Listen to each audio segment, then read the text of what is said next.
শয়ে শয়ে কোটি কোটি টাকার মালিক রাতারাতি ক্ষমতার অলিন্দে থেকে কিভাবে জাহাঙ্গীর খান হলো, তার জন্য 2022 সালে দক্ষিণ চব্বিশ পরগনা ডিএমের কাছে একটি 200 কোটি টাকার অভিযোগ ছিল।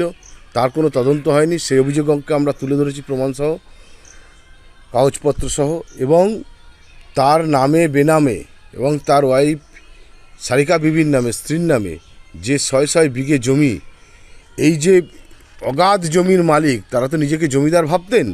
তা ও জমিদার হতে গেলে জমির দরকার। তার জন্য অনেক ক্ষেত্রেই বল প্রয়োগ করে মানুষকে ভয় দেখিয়ে এই জমি লুট করেছে, তাদের নামে রেকর্ড করে নিয়েছে।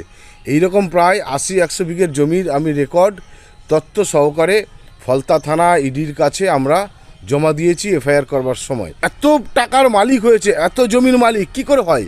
কি কাজ করতেন? ছিলেন তো জমির জরি রস্তাগার। সে জরি রস্তাগার থেকে প্রধান হলেন, প্রধান হওয়ার পর পঞ্চায়েত সমিতির সভাপতি ভোট না করে তারপরে জেলা পরিষদের পূর্ত কর্মদক্ষ, সেখানে তাদের কন্ট্রাক্টররাও বলছে 7-12% টাকা নিত।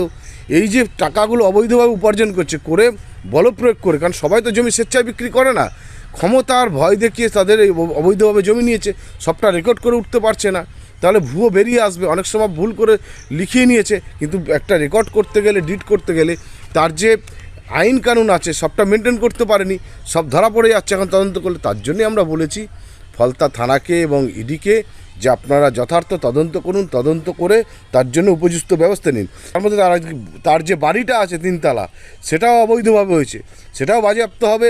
তার জন্য আমরা জানিয়েছি, থানাকে লিখিতভাবে দিয়েছি। এবং এই যে জমি তারা মানুষের কাছ থেকে কেড়ে নিয়েছে বা অবৈধভাবে তারা নিজের সম্পত্তি বাড়িয়েছে, তাও বাজেয়াপ্ত করে এই গুন্ডাদের বিরুদ্ধে যথাযথ আইন প্রয়োগ হবে, তারই ব্যবস্থা হবে। তাই জন্য আমরা এই প্রশাসনকে যথার্থ তদন্ত করবার জন্য আমরা লিখিতভাবে অভিযোগ করেছি।